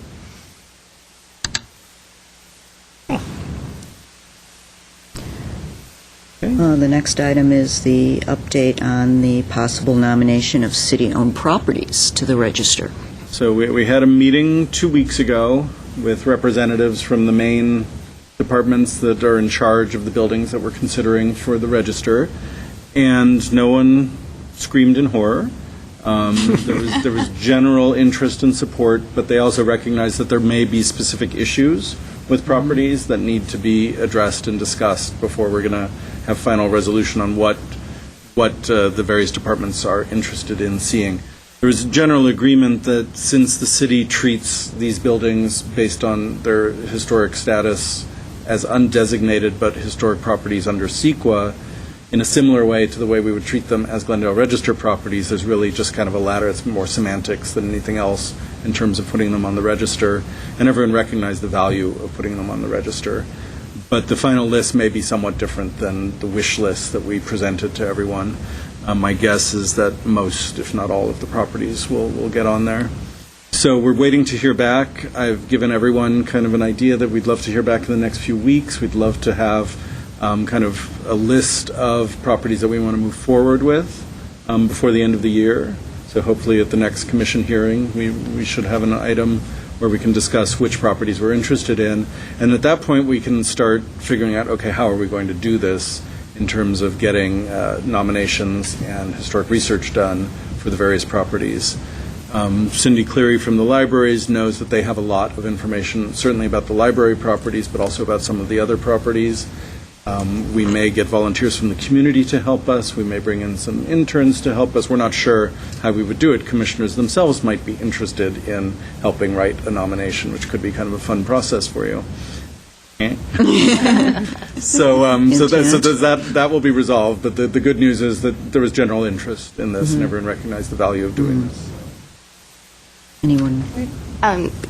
Since our meeting where we discussed potential properties, You have a new list? I think I have an addition. A while back, I did a short article for the Ross Point neighborhood looking at the bridges that sort of expand the gateways into the neighborhood at Glen Oaks and Geneva. Aren't those designated?